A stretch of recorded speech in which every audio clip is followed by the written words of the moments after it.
The Big Smoke, a nickname that's hitting a little different these days, with the smoke from forest fires in Quebec and northeastern Ontario wafting our way.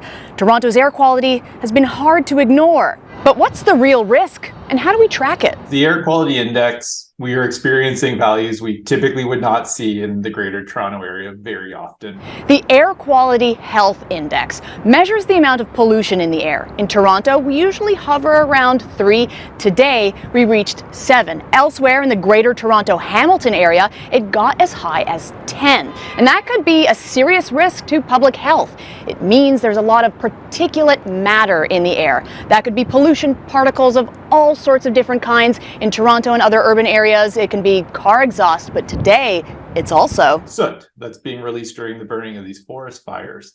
And on those particles, a lot of other chemicals bind to them that we're often concerned about.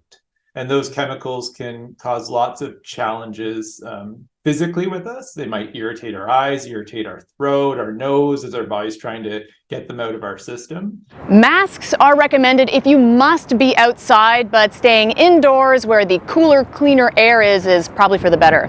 Especially if you are an at-risk person. That might be a child, an elderly individual. We're always concerned about people who are pregnant as well, or those with existing respiratory or cardiovascular diseases. These are tiny, tiny particles, and the challenge is that they're small enough that you can breathe them right into your lungs, and they go deep into your lungs, and the tiniest particles, called nanoparticles, actually get into the bloodstream from the lungs, and they can affect many other organs, particularly the heart. So anytime you have these kinds of wildfires, studies show that we see more patients in the emergency room showing up with things like chest pain. If you're otherwise healthy and say you've been working outside or slept with the window open, you might wake up with a sore throat or a cough. Our respiratory tract has an important what we call barrier function in keeping bacteria and viruses out. There are many studies that suggest that even healthy people, when they breathe in enough of these tiny particles, there's an impairment of that barrier function.